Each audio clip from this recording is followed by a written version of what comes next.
Bonjour et bienvenue sur la mécanique universelle.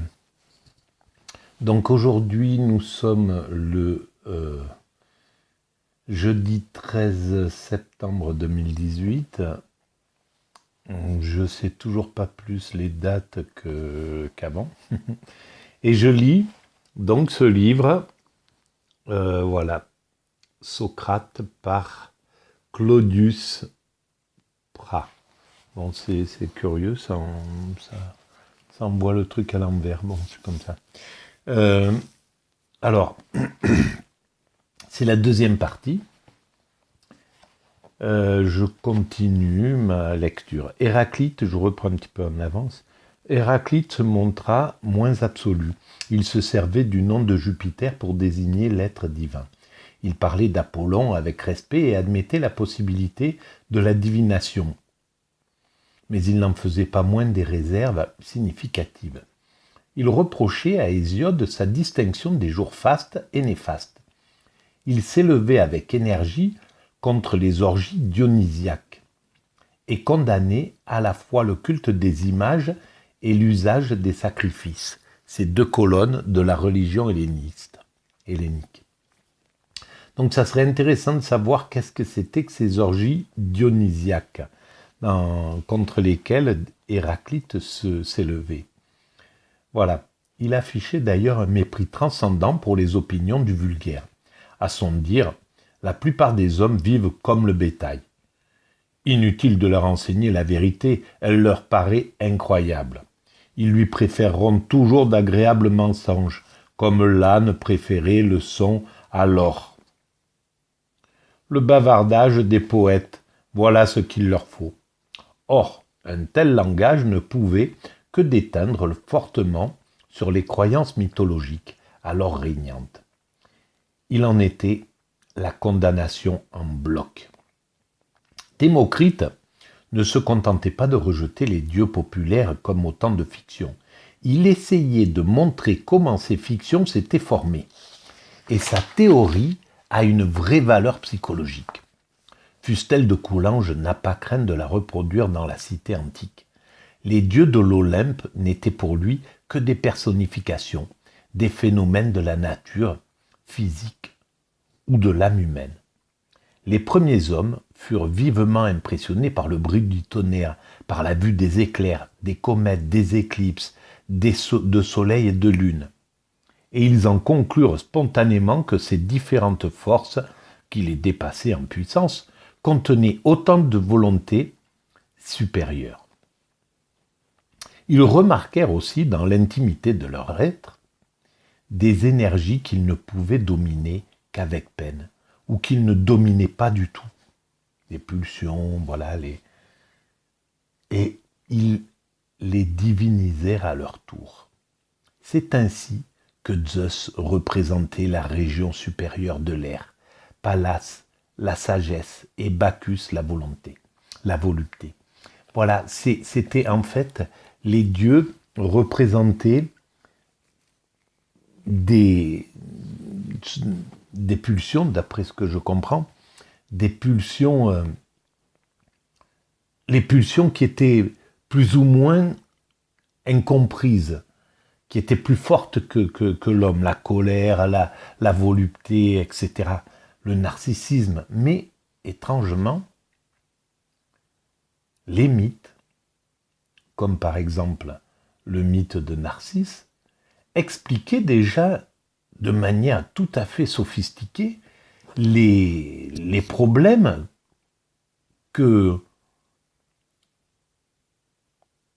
qu'engendre par exemple le narcissisme, ou qu'engendre la cruauté, ou qu'engendre la perversion du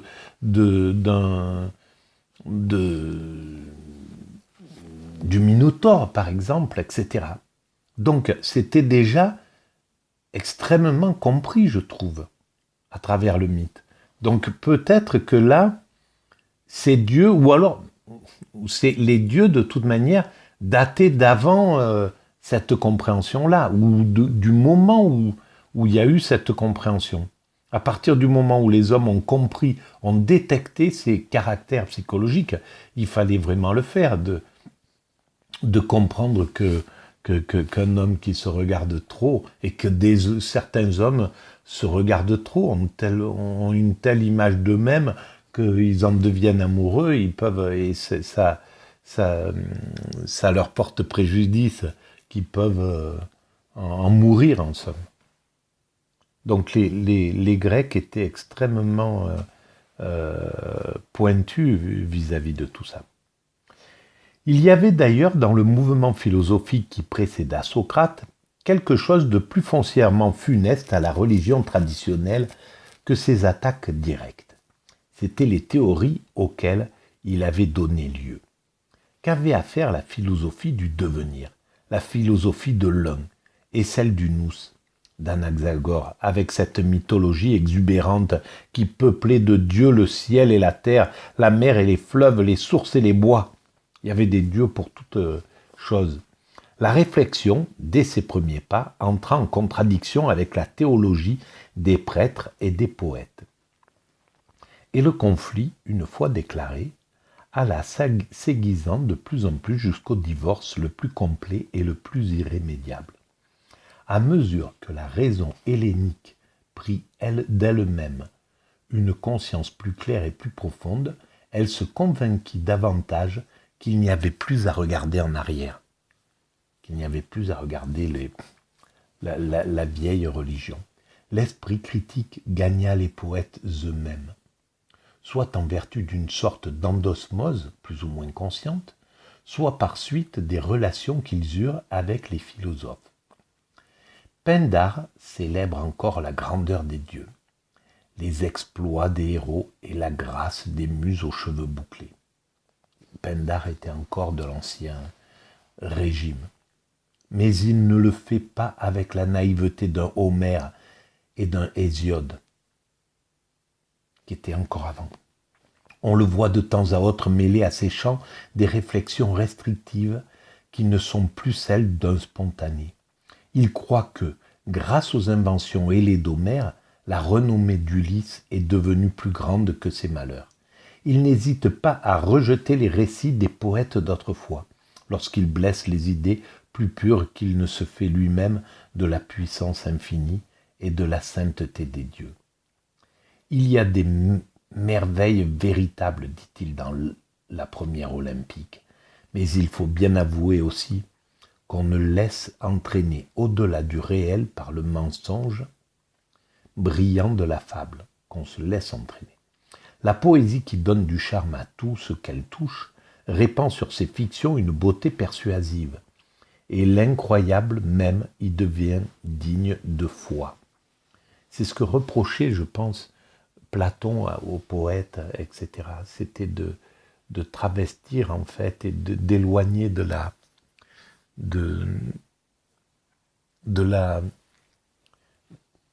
raison. Mais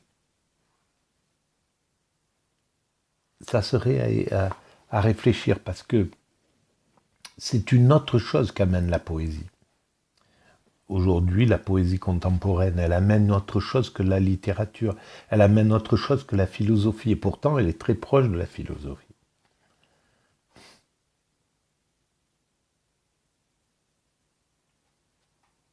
Au jour à venir, les témoignages véridiques.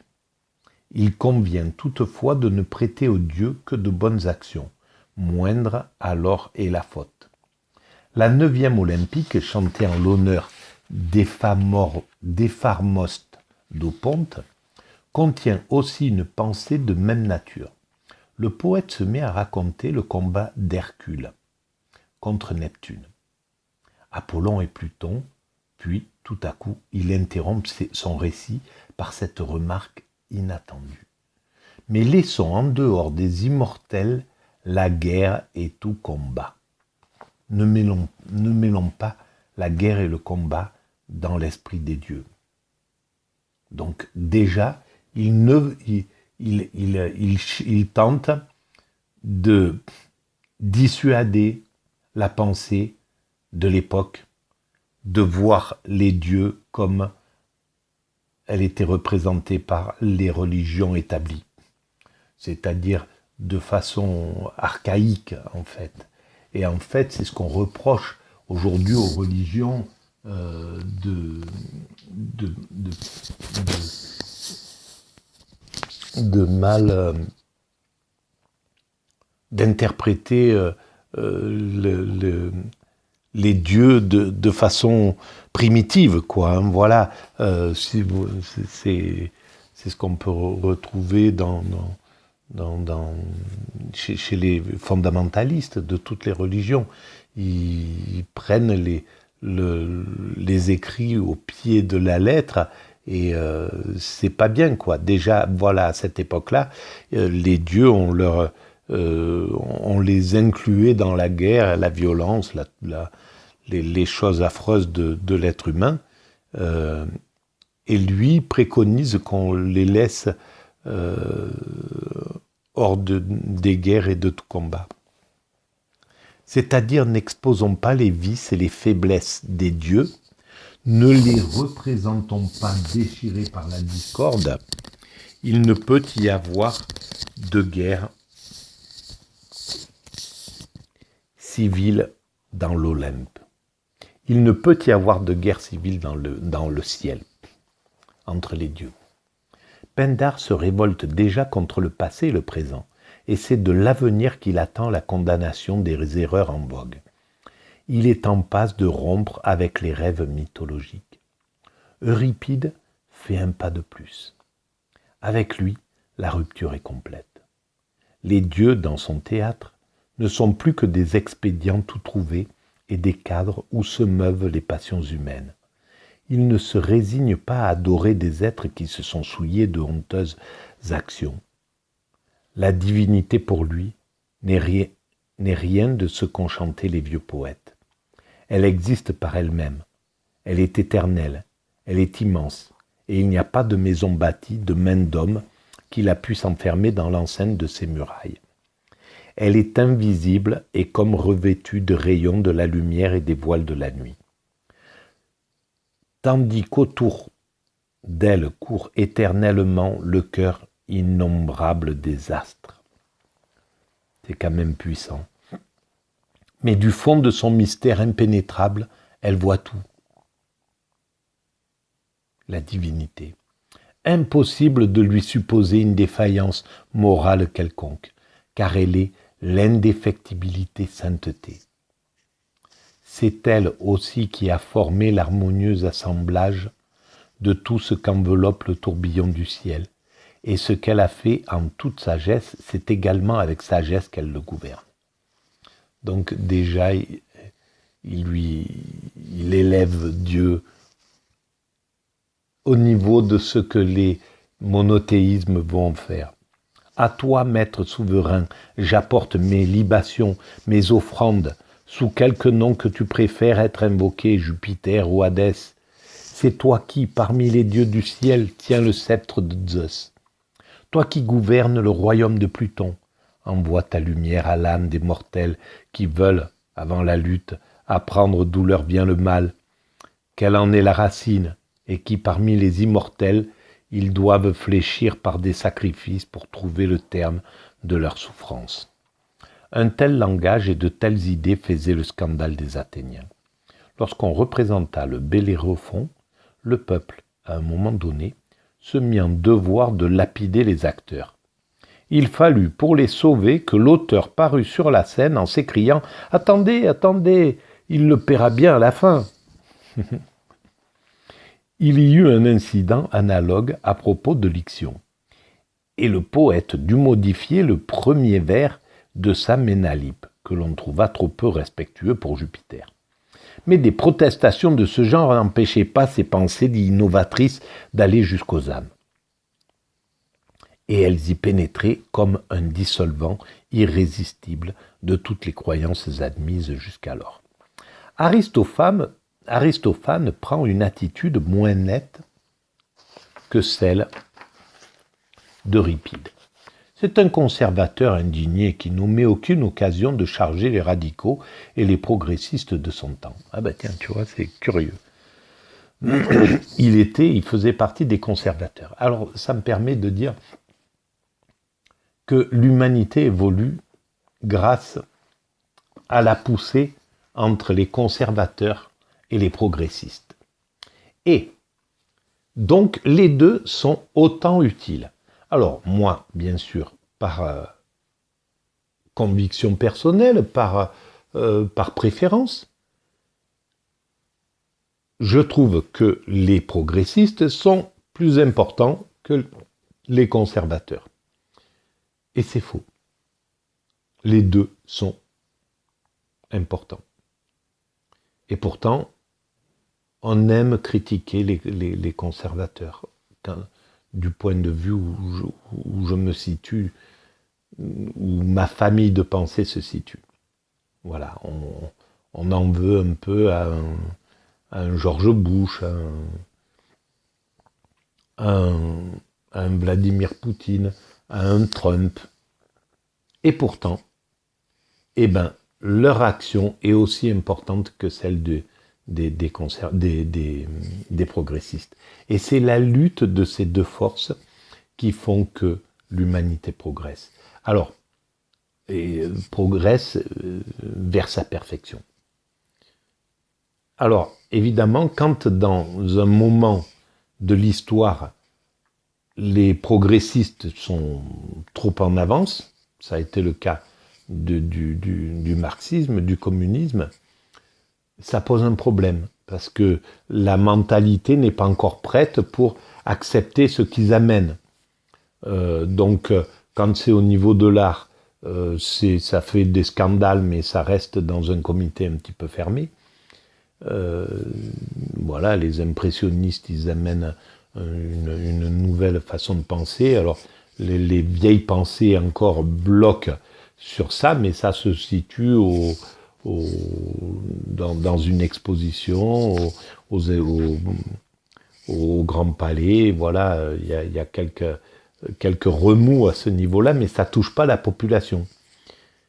Par contre, le communisme, le marxisme en Russie, il amène l'idée d'un seul coup, l'idée d'égalité, et l'état d'esprit humain n'est pas encore apte à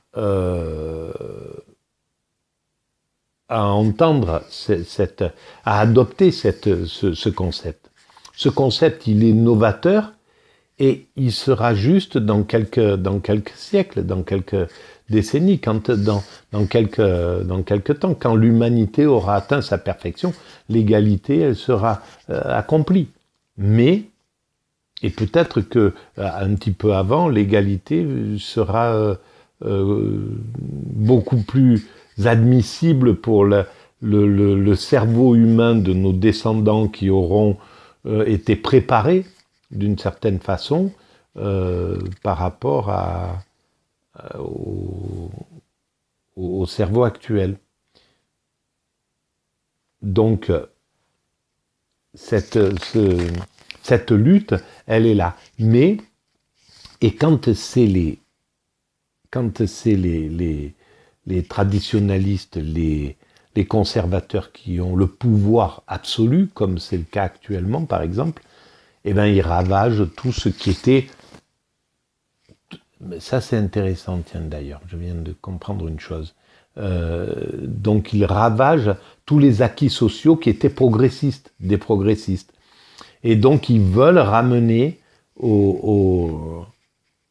à néant les progrès qui ont été faits.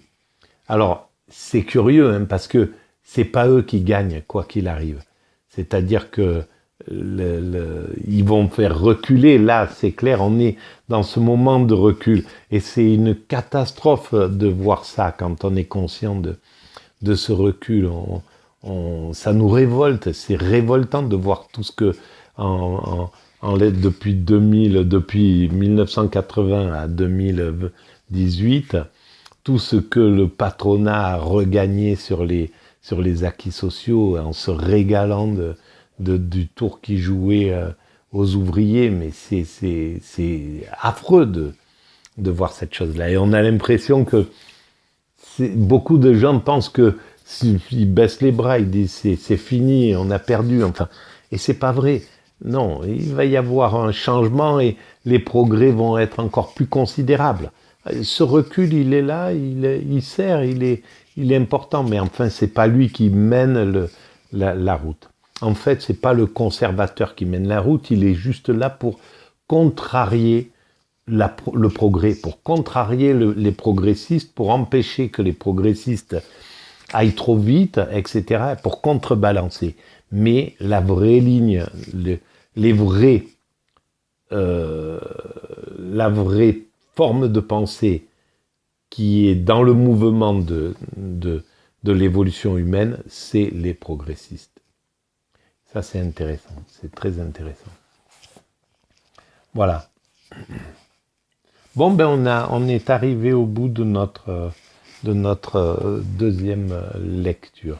Alors, hop, on passe ici et on va arrêter